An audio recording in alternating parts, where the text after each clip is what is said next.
Lembaga Adat Dayak Lundaya Kabupaten Malino menggelar acara pembukaan Musyawarah Besar Mubes ketiga di Desa Wisata Pulau Sapi, Kecamatan Mentarang, Sabtu 17 Juni 2017.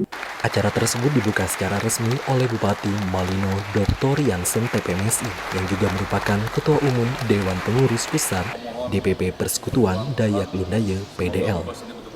Dikatakan Bupati Malino Dr. Jansen TPMSI, momentum Mobis ini sangat luar biasa karena harus belajar dari banyak hal itu menurutnya merupakan acara yang membanggakan.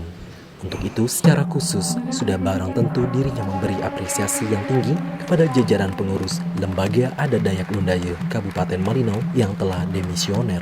Sebab dengan tekad dan semangat sebagai tokoh adat tetap menjaga kehadiran lembaga adat sebagai kekuatan adat Lundaya di tengah-tengah proses pembangunan di Kabupaten Malino.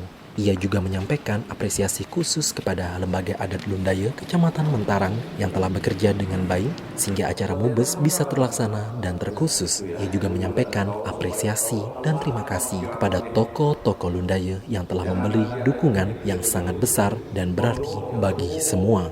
Sebagai pimpinan daerah menghargai ini sebagai suatu bentuk partisipasi kita membangun Kabupaten Malino, katanya seraya menegaskan bahwa apa hubungan lembaga adat dengan pembangunan tentunya ada karena lembaga adat juga merupakan salah satu kekuatan pembangunan.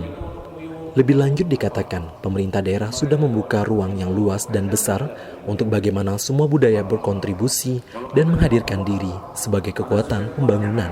Hal itu dimaksudkan tidak lain adalah untuk memperindah, memperkuat, dan memperkaya Malino. Kalau Lundaya yang hidup di beberapa kecamatan ini yang sudah ribuan, mampu menjaga keutuhan Lundaya, mampu memelihara persatuan Lundaya, mampu menjaga kehormatan Lundaya, mampu menghadirkan budaya Lundaya, akan menjadi penguatan bagi yang lainnya. Kalau semua melakukannya itu akan luar biasa Malino, seperti apa yang sudah dilakukan saat ini.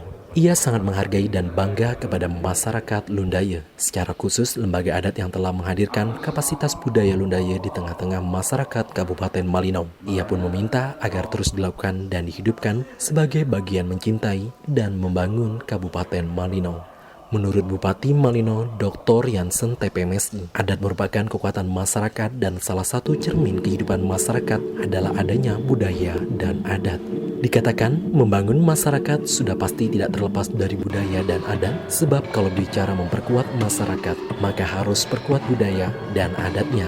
Dalam artian, budaya adat yang positif seperti gotong royong, swadaya, toleransi, nilai-nilai seni dan budaya, hal seperti itu mencerminkan kehidupan berbangsa. Menurut saya, kalau kita bicara memperkuat masyarakat, harus perkuat budaya dan adatnya juga. Dalam artian itu budaya adat yang positif.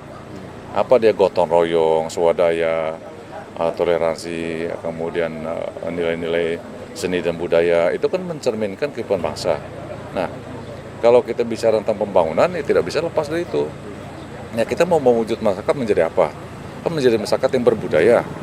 Nah, kalau bicara budaya ya semua kelompok golongan punya budaya.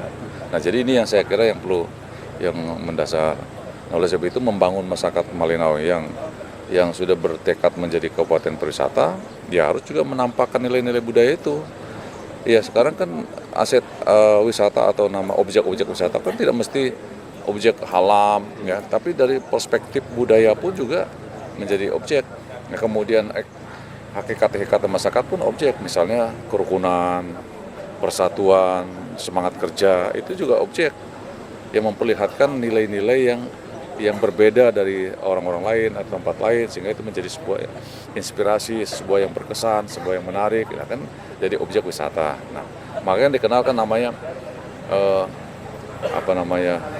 ecotourism, hospitality tourism, government tourism, kemudian wisata pertanian segala macam. Nah, itu kan yang memperlihatkan bahwa apapun bisa menjadi objek wisata. Nah, jadi saya kira saya harapkan masyarakat ini ya dengan budaya kita membangun kesatuan masyarakat melalui program RT bersih ini juga menjadi suatu objek tertentu. Ya coba kita perhatikan kan daerah-daerah kan udah bersih. Nah, tidak lain itu karena budaya bersihnya sudah terbangun. Nah, ini yang saya kira perlu diperhatikan pemerintah. Perilaku, bahkan masyarakat sendiri, perilaku dan kepribadian Kenapa saya bicara kepribadian? Karena kita membangun hakikat kebangsaan kita. Kepribadian bangsa kita yang sesungguhnya itu sebenarnya seperti apa? Ya harus kita jelas. Kalau sesuatu yang jelas itu akan menjadi kekuatan. Kalau nggak jelas ya mau kemana kita bawa bangsa ini? Nah sekarang kepribadian yang kita bangun, kepribadian masyarakat yang gotong royong, yang swadaya, yang partisipatif, yang semangat bekerja, yang demokratis, yang kemudian yang sejahtera dan sebagainya. Itu kepribadian bangsa yang kita bangun.